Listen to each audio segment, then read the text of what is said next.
محرم کا مہینہ ہو اور کربلا کی بات ہو اور دریائے فرات کا ذکر نہ ہو، یہ کیسے ممکن ہے؟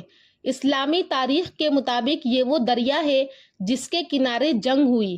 السلام علیکم دوستو، میں نوری ناز پھر سے آپ کی خدمت میں ایک ایسی ویڈیو لے کر حاضر ہوئی ہوں جس کو سن کر آپ کی آنکھیں نم ہو جائیں گی اور دل رو پڑے گا، لہٰذا ویڈیو کو آخر تک ضرور سنیے گا، انشاءاللہ آپ کا ایمان تازہ ہو جائے گا۔ دریائے فرات اور امام حسین علیہ السلام کا واقعہ کربلا سے گہرا تعلق رکھتا ہے۔ حضرت امام حسین رضی اللہ تعالیٰ عنہ اور دریائے فرات کا واقعہ کربلا سے جڑا ہوا ایک نہایت اہم اور دردناک واقعہ ہے۔ یہ واقعہ محرم الحرام 61 ہجری کو پیش آیا۔ واقعہ کربلا میں امام حسین علیہ السلام اور ان کے ساتھیوں کو دریائے فرات کے کنارے پانی سے محروم رکھا گیا تھا، جس کی وجہ سے انہیں پیاس کی حالت میں شہید کر دیا گیا۔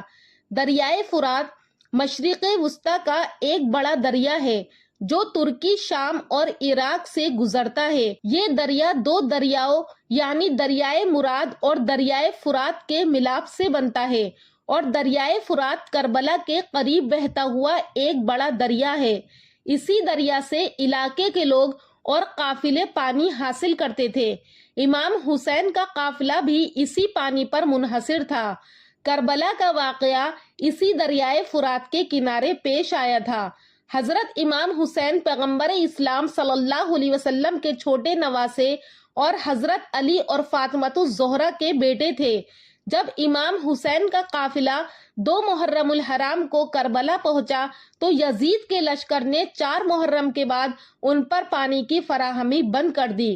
یزید کی بیعت نہ کرنے پر آپ کو کربلا کے مقام پر اپنے اہل خانہ اور ساتھیوں کے ساتھ شہید کر دیا گیا تھا۔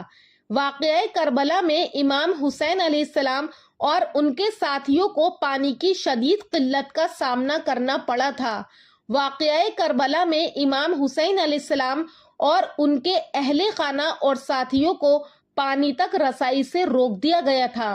دشمنوں نے دریائے فرات کو ان کے لیے بند کر دیا تھا، جس کی وجہ سے انہیں اور ان کے بچوں کو پیاس کی حالت میں شہید ہونا پڑا۔ کربلا کی جنگ میں پانی کی قلت ایک اہم وجہ تھی جس نے اس واقعے کو مزید المناک بنا دیا۔ اسی طرح دریائے فرات اور امام حسین علیہ السلام کا واقعہ کربلا میں پانی کی قلت اور اس کے نتیجے میں ہونے والی شہادتوں کی وجہ سے ایک دوسرے سے جڑے ہوئے ہیں۔ 7 محرم کو ابن زیاد نے عمرو بن سعد کو حکم دیا کہ حسین اور آپ کے اصحاب اور پانی کے درمیان میں حائل ہو جائے اور انہیں پانی کا ایک قطرہ بھی نہ پینے دے۔ خط ملتے ہی ابن سعد نے عمرو بن حجاج زبیدی کو 500 سوار دے کر فرات کے کنارے پر تعینات کیا اور حکم دیا کہ امام حسین اور اصحاب حسین کو پانی تک نہ پہنچنے دے۔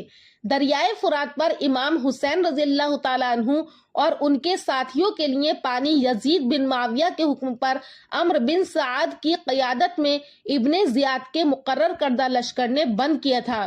یزیدی فوج نے امام حسین کو مجبور کرنے کے لیے کہ وہ یزید کی بیعت کر لے ان پر پانی بند کرنے کا ظالمانہ ہتھ کنڈا استعمال کیا تاکہ وہ اور ان کے اہل بیت و اصحاب پیاس کی شدت سے تنگ آ جائیں۔ دریائے فرات سے امام حسین اور ان کے اہل خانہ کا پانی روکنے کے لیے بتایا جاتا ہے کہ شمر بن ذیلجوش اس کام میں آگے تھا۔ روایت میں آتا ہے کہ اس نے امام حسین اور ان کے ساتھیوں کو فرات سے پانی لینے سے سختی سے روک دیا تھا۔ کئی دوسرے ظالم سپاہی بھی موجود تھے جو امام حسین کے خیموں کے قریب فرات پر پہرا دیتے تھے کہ کوئی پانی نہ لے سکے۔ دریائے فرات کا راستہ بند کرنے کے بعد امام حسین اور 10 محرم یعنی یوم عاشورہ ان کے اہل بیت اور ساتھی یوم عاشورہ تک بغیر پانی کے رہے۔ امام حسین نے پانی کی قلت کے باوجود صبر و استقامت کی اعلیٰ مثال قائم کی۔ انہوں نے فرمایا کہ اگرچہ تم نے پانی بند کر دیا ہے مگر ہم سر جھکا کر ظلم کے آگے نہیں جھک سکتے۔ امام حسین، ان کے اہل بیت، بچے اور اصحاب سب شدید پیاس میں مبتلا ہو گئے۔ حضرت علی اصغر 6 ماہ کے شیرخوار بھی پیاس سے تڑپنے لگے۔ کئی مرتبہ امام حسین نے پانی لینے کی اجازت مانگی لیکن انکار کر دیا گیا۔ امام حسین کے بھائی حضرت عباس بن علی کو پانی لانے کے لیے دریا کی طرف بھیجا گیا۔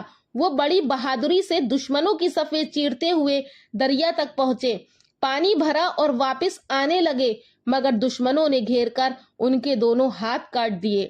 پھر بھی انہوں نے مشکیزہ دانتوں میں پکڑ کر لانے کی کوشش کی، لیکن دشمنوں نے حملہ کر کے انہیں شہید کر دیا۔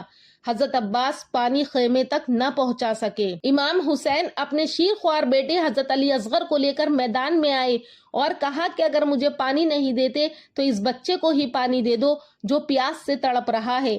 دشمن نے انکار کیا، بلکہ حرملہ بن کامل نے تیر مارا جو حضرت علی اصغر کے گلے پر لگا اور وہ شہید ہو گئے۔ امام حسین خود بھی کئی دنوں کی پیاس اور بھوک کے باوجود دشمنوں سے لڑتے رہے۔ آخر کار 10 محرم کو انہیں بھی شہید کر دیا گیا۔ شہادت کے بعد بھی ان کے جسم کو پامال کیا گیا، مگر دشمن امام حسین کا عزم و ایمان نہ توڑ سکے۔ تاریخ کہتی ہے کہ وہ پانی جس پر حسین اور ان کا قافلہ پیاسا شہید ہوا، وہ دریا خود شرمندہ ہے۔ بعد میں بھی اس واقعے پر بہت سے شعراء، محدثین اور مورخین نے لکھا ہے کہ حسین پیاسا شہید ہو گیا اور فرات بہتا رہا۔ سامعین، واقعہ کربلا خصوصاً حضرت امام حسین اور دریائے فرات کے درمیان پیش آنے والا واقعہ صرف ایک تاریخی ساحہ نہیں بلکہ امت مسلمہ کے لیے ایک عظیم سبق اور ابدی پیغام ہے۔ اس واقعے سے ہمیں بے شمار اہم ترین درس حاصل ہوتے ہیں جنہیں ہم اپنی زندگی میں اپنا کر حق و صداقت کے راستے پر چل سکتے ہیں۔ حضرت امام حسین نے ظالم اور فاسق حکمران یزید کے سامنے سر جھکانے کے بجائے جان کی قربانی دے دی، مگر اصول پر سمجھوتا نہیں کیا۔ باطل اور ظلم کے خلاف ڈٹ جانا چاہیے، چاہے اس کی قیمت جان ہی کیوں نہ ہو۔ 3 دن کی پیاس، بچوں کی بھوک، اہل بیت کی تکلیف، شہادتوں کا منظر، سب کچھ برداشت کیا، مگر صبر و رضا کا دامن ہاتھ سے نہ چھوڑا۔